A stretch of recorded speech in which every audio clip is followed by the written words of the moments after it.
I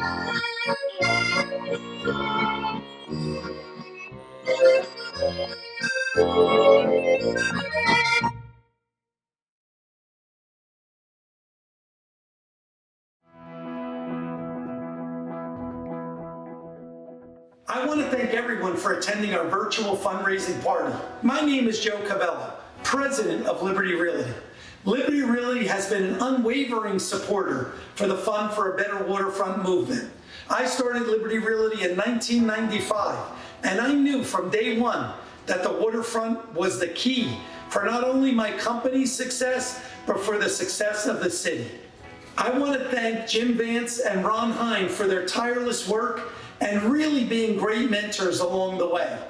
Connecting the waterfront, along with bike paths, street bump outs, trees and plants, along with many other enhancements, are vital to a thriving city and its residents. As part of the real estate industry and the board of directors for the Hudson County MLS, I have preached to our 5,000 MLS agents that quality of life issues will equal a better business result. Thanks again for joining our fundraiser, and let's work hard to raise as much money as possible. Our city, its residents, the visitors, and businesses are worth it. Thanks, and have a great time.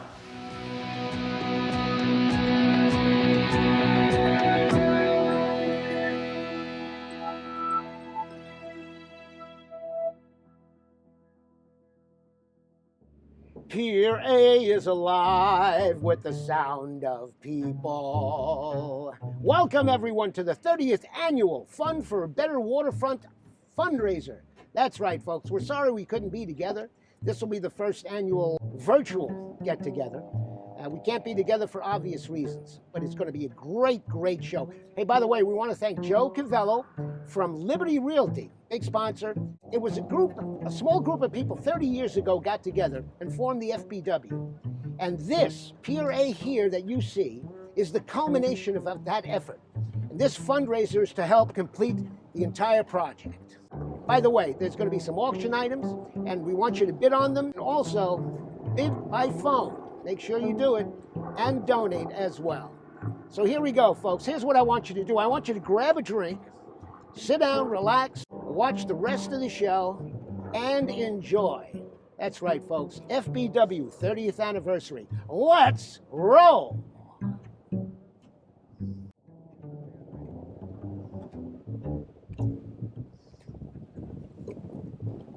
Ooh! Oh, how cool is that bass? Yeah, baby.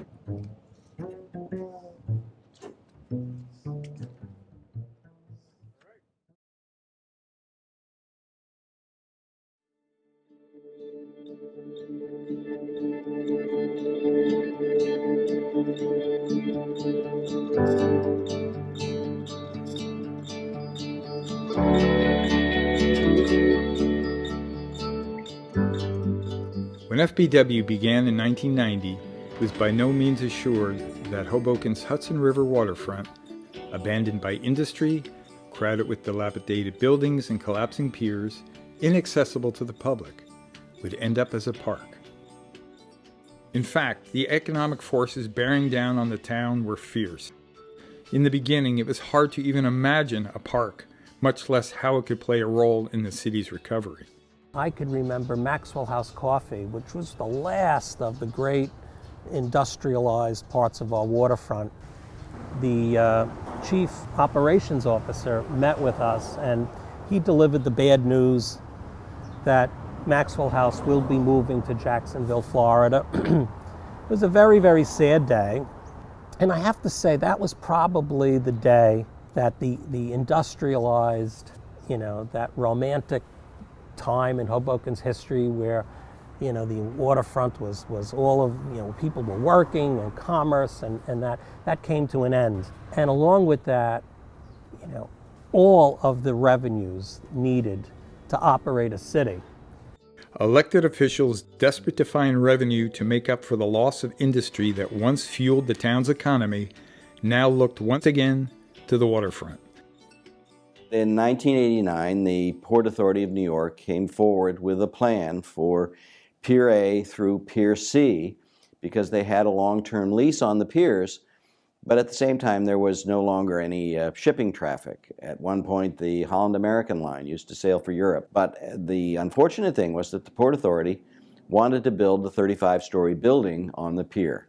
And that was sufficient motivation for people to, for the first time, get very interested in their waterfront and to come very quickly to understand that if that building had been built, there would be no public waterfront. I had no idea what they were going to build on the waterfront. I had no idea, but I knew it wasn't going to be good. I like to think myself as the ghost of the waterfront first referendum and then the second one, because, like you said, people have forgotten, but it's all in me. And in the very beginning, there were only like 7 to 10 people that kind of met all the time to make it happen.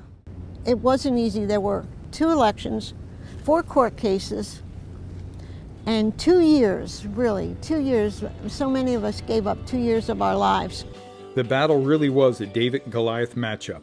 In 1990, the group of activists had garnered enough support to force a referendum on the Port Authority's plan. A yes vote, allowing for the construction of the massive project on the pier, would have forever ruined the possibility for a park there. By the time the vote was scheduled for July, they had already been in court 3 times, once to the Supreme Court of New Jersey, to defend the right to hold the referendum. The town was fiercely divided over the issue, and tensions were running high. July, I remember July, so the polls closed at 8.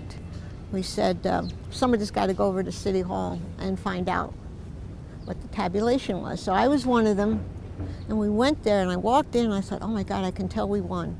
It looked like a funeral. We won by 12 votes. And I also remember saying, are you sure? And somebody said, do you know how many times we counted? You know?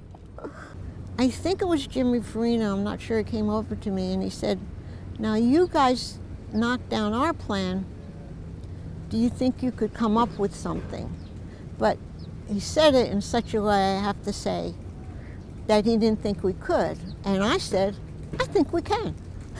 After we won the first referendum, we all got together again. We had to decide, were we just going to come up with a plan or idea or something for the 4 blocks that we were voted on, or for the whole waterfront?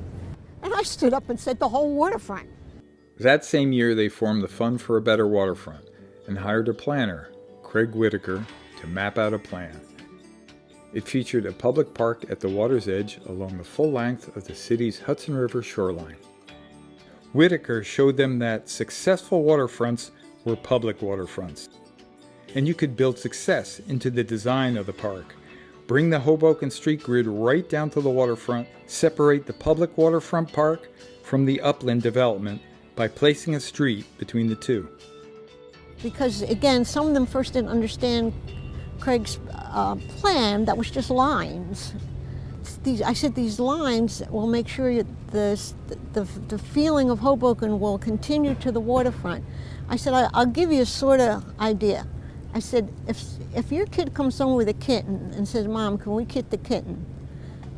I said, you have a general idea, because you know about cats, that it's not going to grow up to be a horse. But once we map in Craig's plan, and that's what we wanted, we just wanted to map it in. I said, then you have an idea of what's going to happen inside it, and yet there's still freedom. There's restrictions and freedom. And then Craig Whitaker comes along with something called the blanket theory.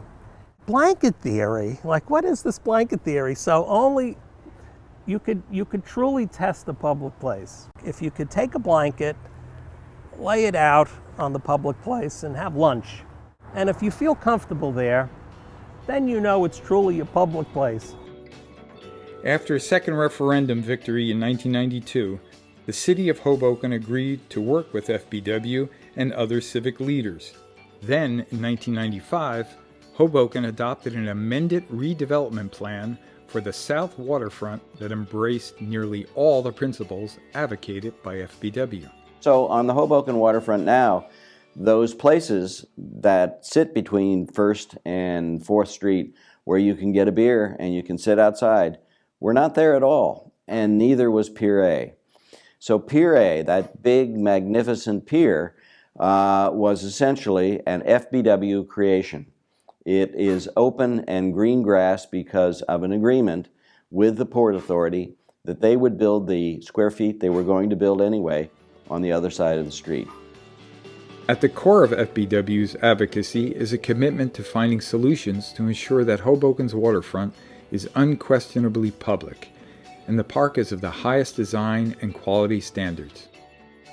Sometimes that means working closely with developers to redesign a project, as was the case when the developers of the former Maxwell House Coffee Factory planned a project on the waterfront. The developers had acquired the coffee factory and had wanted to build condominiums on the large pier. And FBW prepared a plan, a quick sketch plan, sat down and talked with the developers and showed them that they could build the same amount of square footage and also get a public park out of it simply by moving the buildings from the waterfront back to the other side of the street. And because of that, the developer's plan changed dramatically. But because of FBW's participation, those 5 acres ended up on the waterfront as a waterfront park. And at other times, FBW has had to fight. In 2001, Shipyard Associates proposed the Monarch, 2 11-story residential towers for Hoboken's northernmost pier, where the developers had previously agreed to provide public open space. FBW, led by its attorney Renee Steinhagen of the New Jersey Appleseed Public Interest Law Center, joined the city of Hoboken and neighborhood residents in what became a 9-year legal battle to stop the project. A tentative settlement was eventually reached, finally ensuring that the Monarch Pier would be preserved forever as a public open space. Thank you for everyone who's joining us on this Facebook Live stream. We are filming the march led today by the Fund for a Better Waterfront. Leading the way is Hoboken Mayor Robbie Bala. But the fight is not always in the courts. On November 3, 2017, Hoboken woke up to the news that New York Waterway purchased the 8-acre Union Dry Dock property, and in a deal with New Jersey Transit, was planning to move its diesel ferry maintenance facility, including storage and refueling, to the site at Hoboken's waterfront. We had known that the property had been for sale, and we had been trying to convince the city to acquire the property as public open space. So we weren't quite as surprised as the city, but just really devastated by the missed opportunity. The proposed facility would have destroyed the adjacent Hoboken Cove and put an end to the vision of a fully connected public park at the waterfront.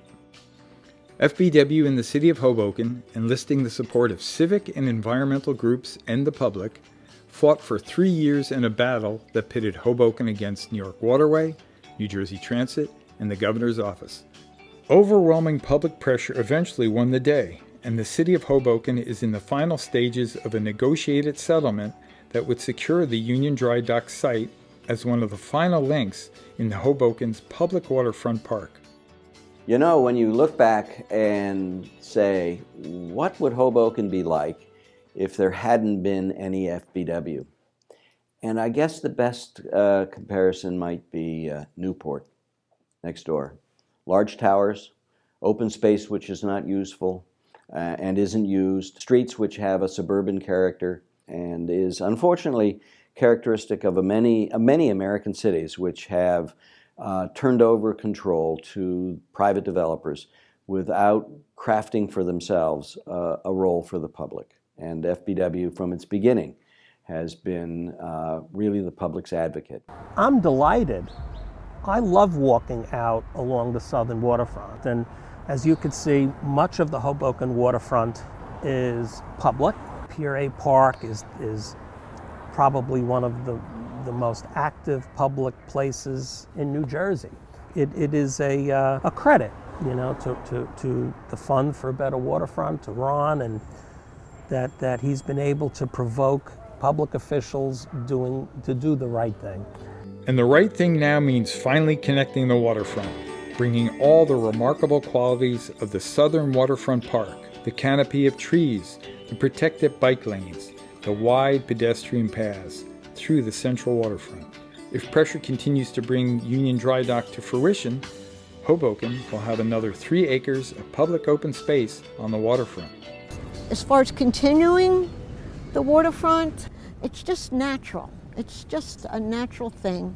When I talk to people about the park, I always tell them, this is not hyperbole to say that this is our Central Park or this is our High Line. It really is a special place. I mean, we're across from New York City. We're on the Hudson River. This is not just any park. I'm not the most adventurous person in the world, but I definitely always wanted to go the whole waterfront once, just to see what's at the other end. You know, it's a natural curiosity. When someone sees a mountain, they wonder, well, what's on the other side, too? Well, this was not a mountain. This was just so easy. Just walk to the end.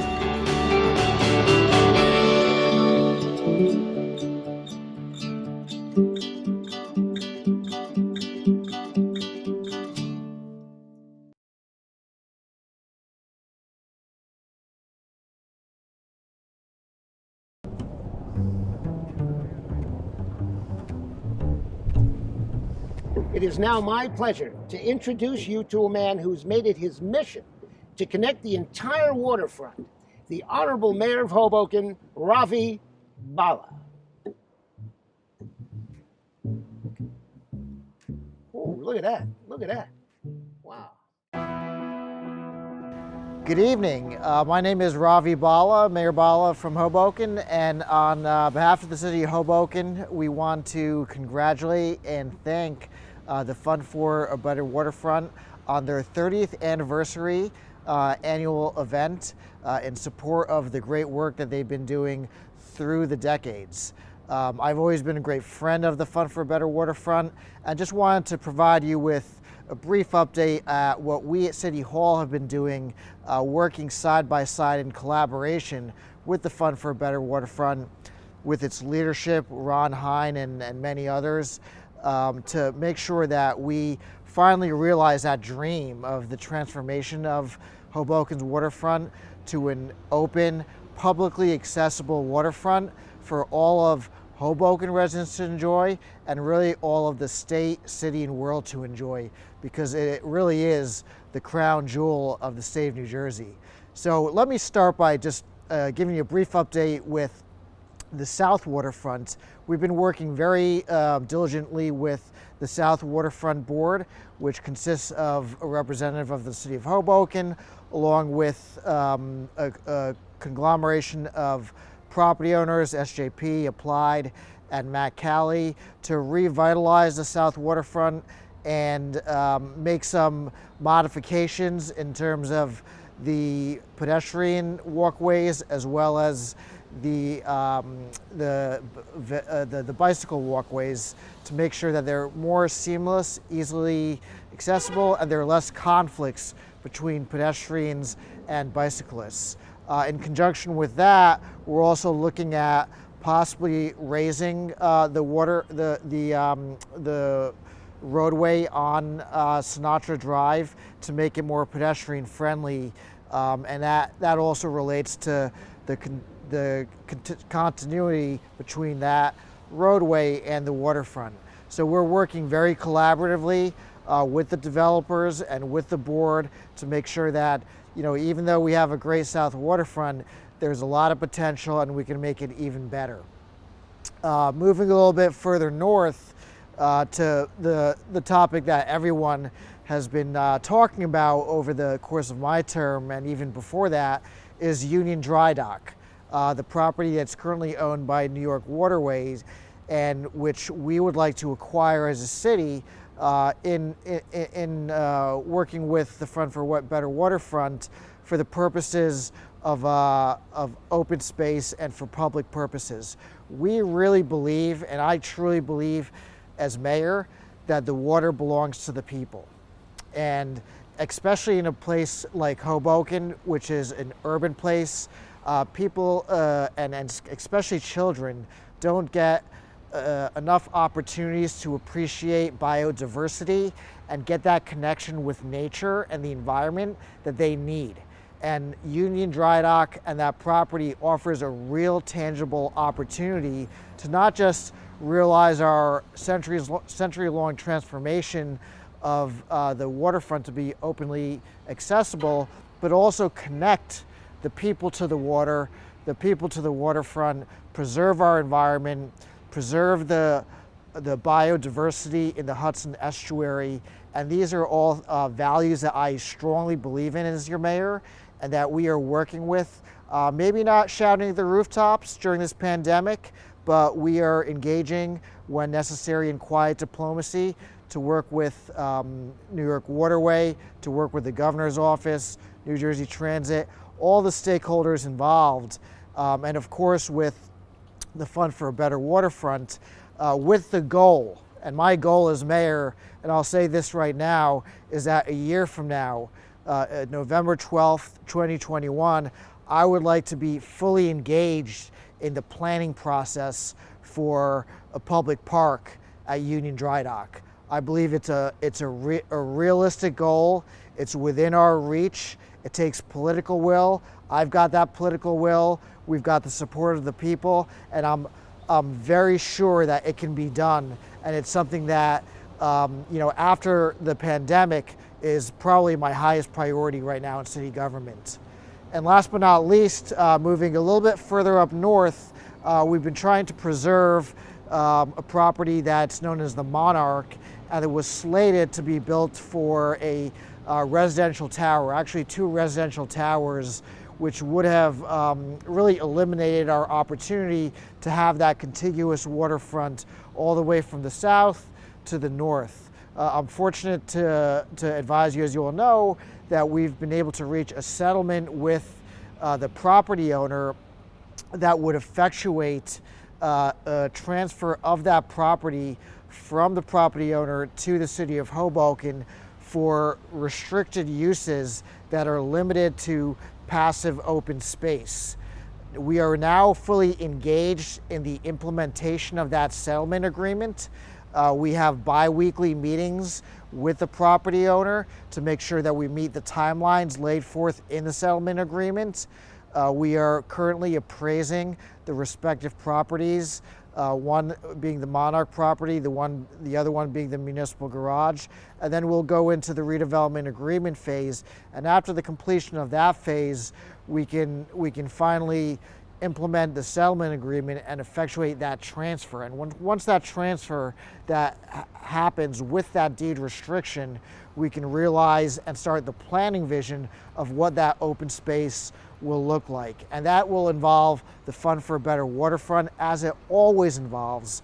We don't do anything when it comes to the waterfront without getting the input of Ron Hine and his team to say, how can we make Hoboken an even better place as it relates to our waterfront?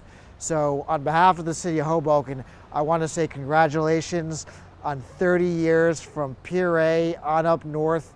The accomplishments are innumerable and admirable. I don't know what we would do without the Fund for a Better Waterfront, but no, in city government, we're here and we're proud to work with you. We're grateful for your guidance, and we will look forward to a partnership that develops and grows in the years to come. So thank you on behalf of the city of Hoboken.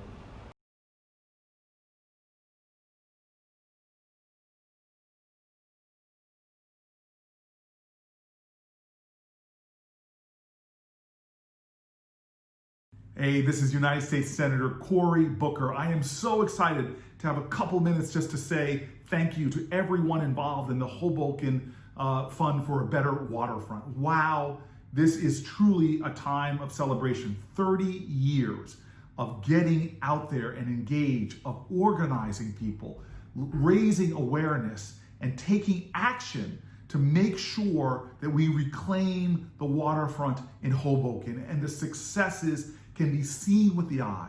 More open, more inviting, more engaged. This is a powerful community asset reclaimed by the strength of our communities. I am thrilled and excited and grateful for everything that you continue to do. I stand with you in this fight as a member of the Environment and Public Works Committee. I am your strong ally in the United States Senate and proud to stand with you in your efforts. 30 years of hard-won successes, and I am looking forward to 30 great years ahead as we continue to help the Hoboken waterfront truly thrive. Thank you, everyone.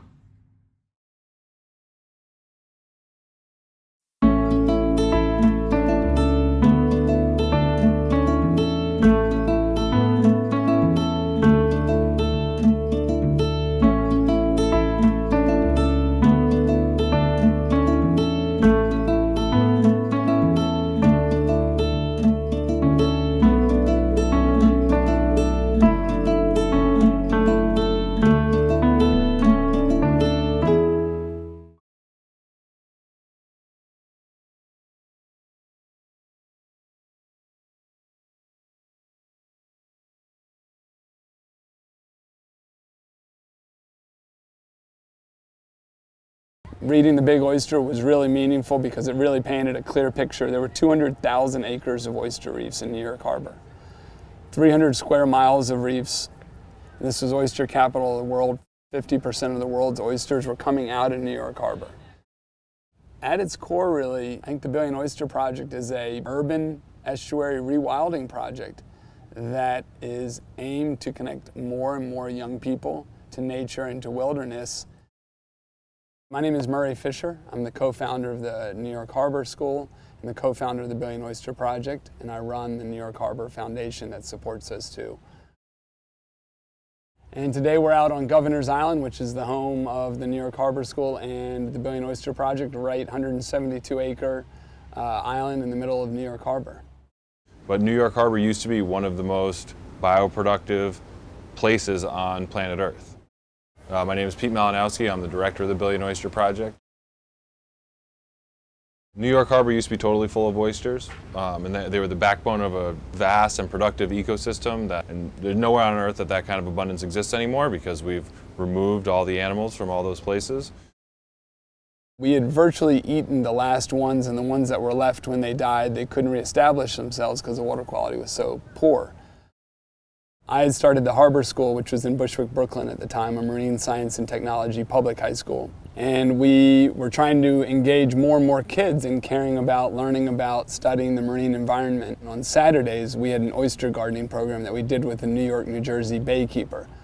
It became clear that the project could exist outside of Harbor School and could be a larger initiative. And so Murray and I started throwing around the name Billion Oyster Project as both an exciting initiative that we can involve a lot of people around, and also as a very practical way to engage Harbor School students directly in the work of restoring the harbor. So oysters are what they call ecosystem engineers. That means that they have a disproportionately positive impact on their ecosystem. And an oyster, just like coral reefs, build on top of each other and self-aggregate and grow on top of each other to form reefs. Just like coral reefs in the Caribbean, oysters are the temperate water analog to coral reefs in the Caribbean. And so they are the keystone species for New York Harbor. So it's the habitat, which leads to biodiversity, that leads to more abundance of fish and other related marine species. It's the water clarity and the water quality. And then the third is oysters played an important role in resilience. Actually, those huge oyster reefs would slow down storm action and storms that would come to New York. So they actually were natural storm barriers. And we literally ate the things that protected us from storms. The standing volume of New York Harbor is actually 74 billion gallons. Now, this water never stands still, so this is all just theoretical because it's always moving. But an adult oyster filters a gallon of water an hour. So one oyster will filter, on average, 24 gallons of water a day. So we realized that 1 billion live oysters in New York Harbor would theoretically filter the standing volume in New York Harbor once every 3 days. It was just helpful because it showed that it was a scale large enough to actually have a meaningful impact. 1 billion oysters is a tiny drop in the bucket compared to what used to be here. Almost insignificant number compared to the size of New York Harbor and what used to be here. But we believe that that level of intervention is necessary to get the oysters to a point where they can reproduce on their own. And then they'll be much better able to increase their population in a more natural way than we could by growing and planting them.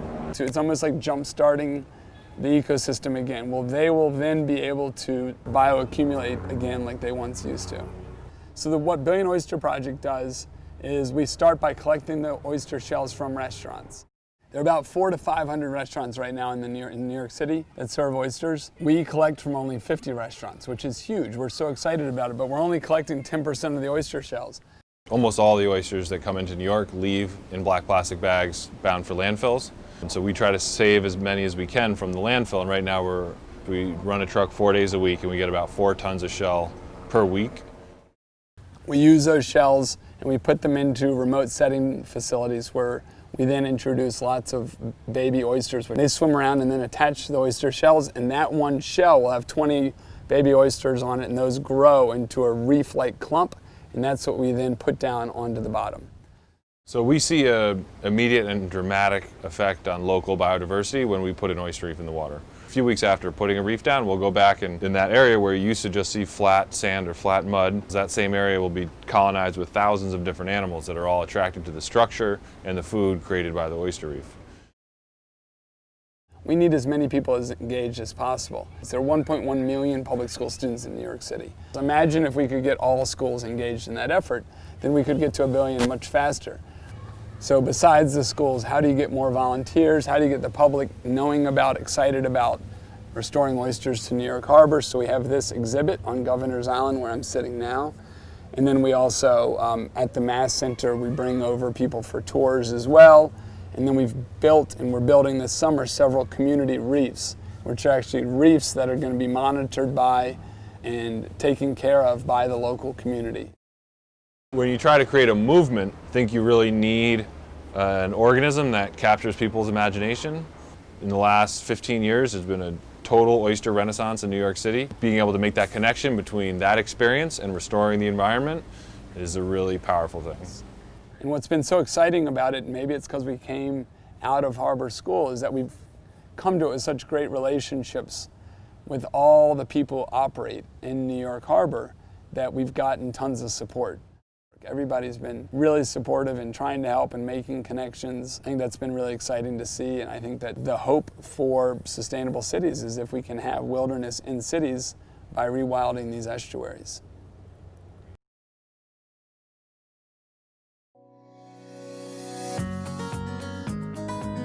On a cold and rainy day in October, we drove to Red Hook Terminals to meet up with the good folks from Billion Oyster Project and deliver the Riparian Award.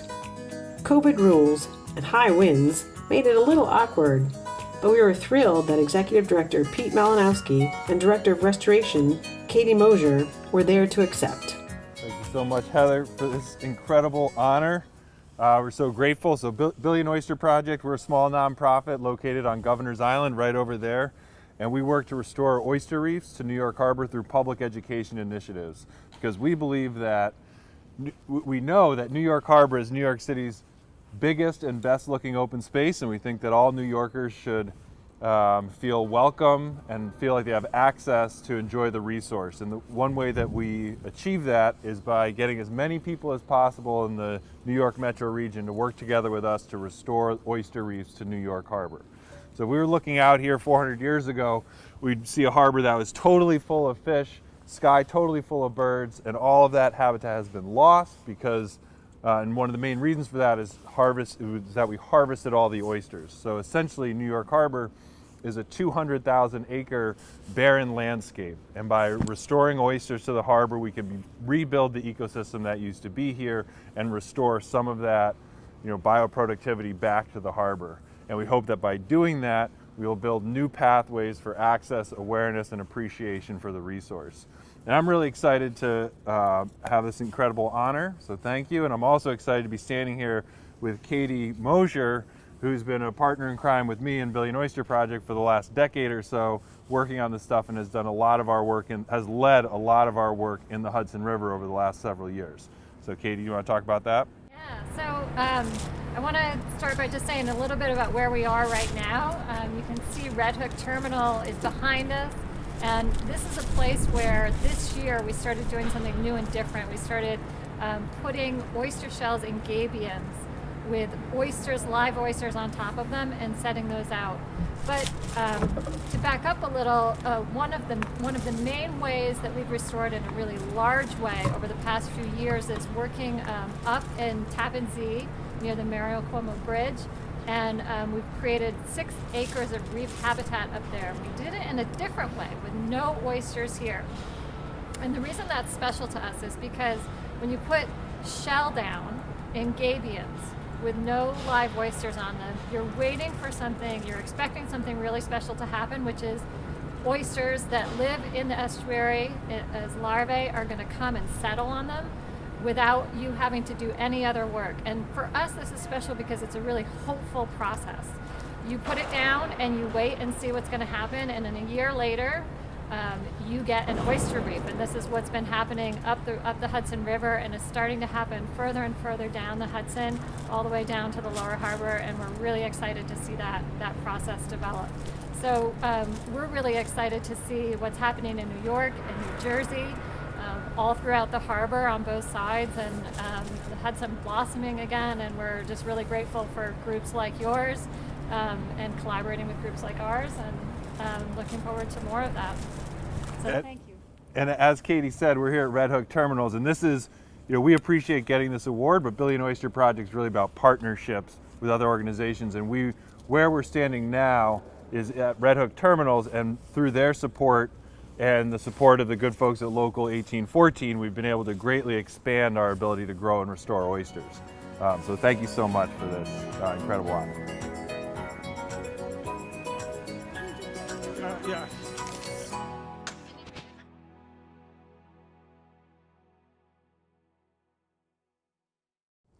Hi everyone, we're back, and we're glad you're back. Hey, right off the bat, we want to thank the Billion Oyster Project.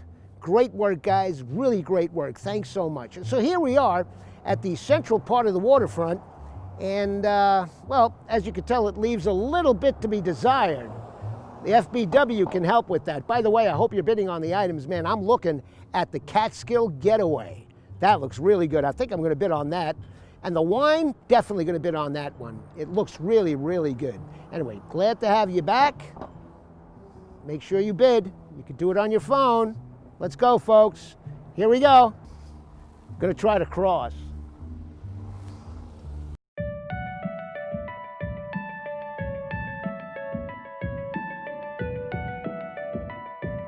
In 1990, we had a referendum on the South Waterfront, which we won. That was when we formed the Fund for a Better Waterfront, a 501c3. And we hired a planner and worked with a team of volunteer architects, landscape architects, engineers, and other professionals to come up with a plan for Hoboken's waterfront. And what you can see here at the South Waterfront is one of the first pieces that was completed, and this was back in the mid-1990s. It called for a park along the water's edge. It's dramatically different than what you see elsewhere on the Hudson River waterfront. The key thing that makes it successful is there's a very clear delineation between the public waterfront park and the upland private development. Sinatra Drive is the dividing line. You have 4 new blocks of private development, and with ground floor retail that makes for a lively streetscape. But once you cross Sinatra Drive and come into this space, you're coming into what is, belongs to you. You've entered a public realm. Over the past 30 years, we have, piece by piece, Hoboken's waterfront has been coming together. In 2001, we were able to get Maxwell Place Park, so another 3-acre section of the park at the waterfront. But the Fund for a Better Waterfront now is focused on extending all the best qualities of the South Waterfront to the north through the Central Waterfront. So we're talking about the lush canopy of shade trees that you see here, extending that northward. the protected bike lane that goes from Newark Street all the way to 4th, extending that all the way up to 11th. You would have a barrier so that it would be protected from the traffic. You want to narrow Sinatra Drive so it becomes pedestrian friendly. You end up with two 11-foot travel lanes, one lane of parking, and then the protected bike path. And then everything else on the riverside becomes part of the waterfront park. And right here between 4th and 5th Street, you have a number of problems. Sinatra Drive becomes very wide. It becomes a thoroughfare for speeding traffic. The bike path dead ends, so all the bike traffic is forced to go out into the street. And then you have all this wasted open space. If Sinatra Drive were to continue directly north with T intersections at 4th Street and at 5th Street, you're restoring the original boundaries of Stevens Park. And then you simply move Sinatra Drive a few feet to the east toward the river, and it connects perfectly with Sinatra Drive to the south at the south waterfront. There are other problems at the central waterfront. You can see the lack of landscaping, surface parking on the waterfront, which is absolutely the worst use I can think of for anywhere on the waterfront. And then, of course, when you get to Union Dry Dock, here's a grand opportunity to add 3 acres of public open space, a beautiful, passive public park that connects directly to Maxwell Place Park and the natural sand beach. And what we want to do is to be able to work with the city of Hoboken to complete the plan from 4th to 11th Street to make all of this happen. It's very much of a long-term process, but once you have the plan, what's called a shovel-ready plan, then you can try to start lining up funding to make it happen. So it's a multi-year process, but you start with the plan. That's the first step. That's what happened at the South Waterfront after we won the referendum in 1990 and again in 1992. The city said, okay, you guys won, we're going to work with you to create a plan for the South Waterfront. And that's how we got this. We were at the table, we had a clear idea of what should happen based on the guidance that came from the professional planners that we worked with, and we helped shape the development of the South Waterfront. And this contrasts very dramatically from what you see elsewhere. If you go to Jersey City, Weehawken, West New York, North Bergen, Edgewater, all the way up the New Jersey Hudson River waterfront, what we have accomplished here in Hoboken is dramatically different. Whereas other waterfront communities put in the state-mandated 30-foot walkway, instead here we have a public waterfront park. And that allows Hoboken to stand head and shoulders above other waterfront development in this region. So really we have a model here for how to create a successful waterfront, and the true measure of a successful waterfront is that it's truly public.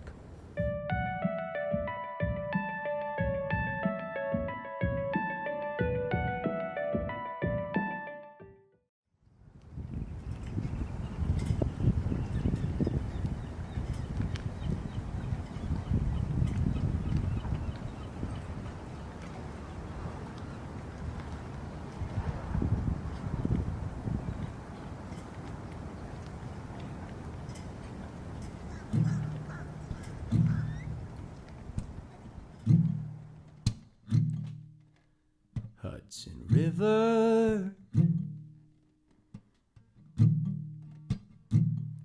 Now I've been hearing a lot of talk, so many people put you down. I am sorry, it is not your fault. We should have taken better care.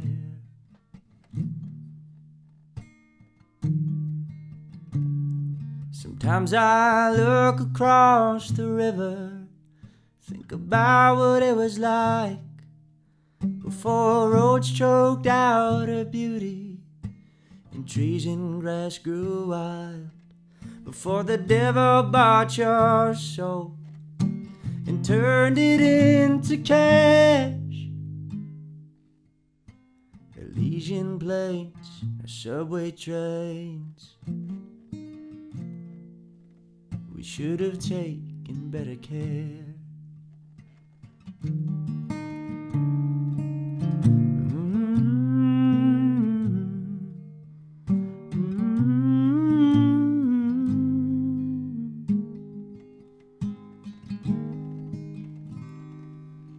Hudson River, oh how you must feel abused. You laid yourself down at our feet, baby. We took advantage of you. We should have taken better care.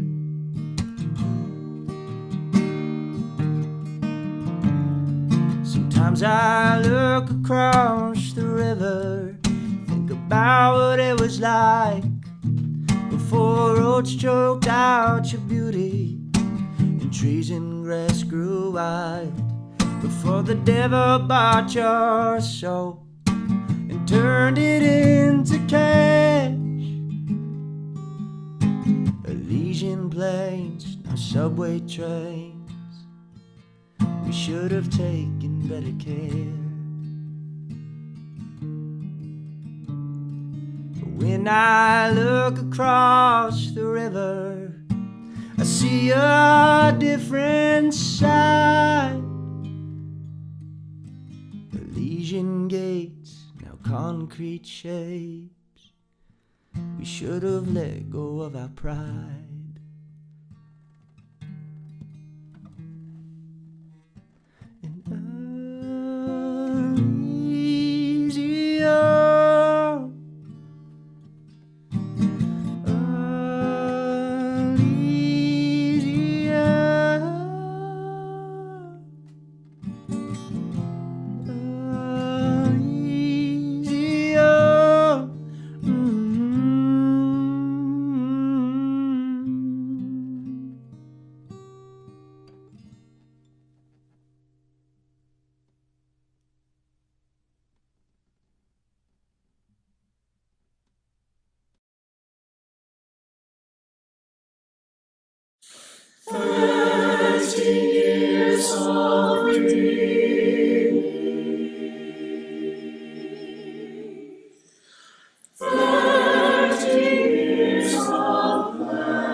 Hey everyone, welcome back. Here we are at the Cove. Thanks so much for joining us. It was great having you. Keep bidding, keep donating. Those items, they're going to be open for bid all for the 24 hours after we're down. Look, people, we got to do this. Look at how great this place is. It's through you, only through you and the FPW. We need your help. Let's connect this waterfront. Let's do it. Are you ready, Marco? I'm ready.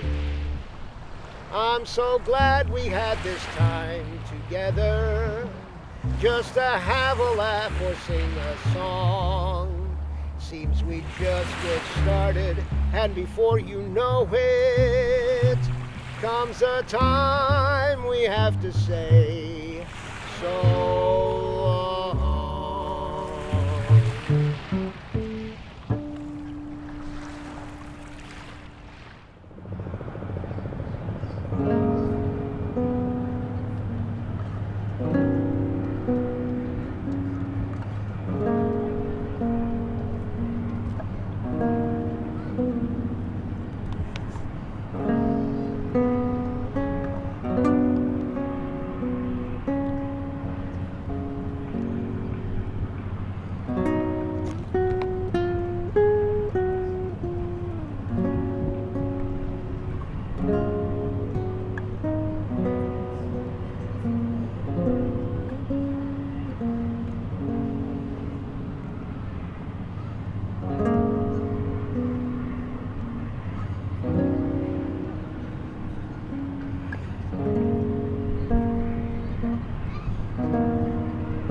All the world around, people coming to Hoboken and dancing on the beach. Oh yeah, we're all dancing on the beach. Oh baby, dance. Oh, whoa. Hey, this is a sandy beach. Woo, loving it. Is there any other kind of beach? Well, there's actually beaches that have rocks. Thank you, everybody. This one has children and dogs. Hey, thanks everybody, man. Thanks for joining in. Oh, man. All right. Wow. Look at that. Oh, my God, a small piece of paradise. Just a small piece of paradise. Let's connect it, baby.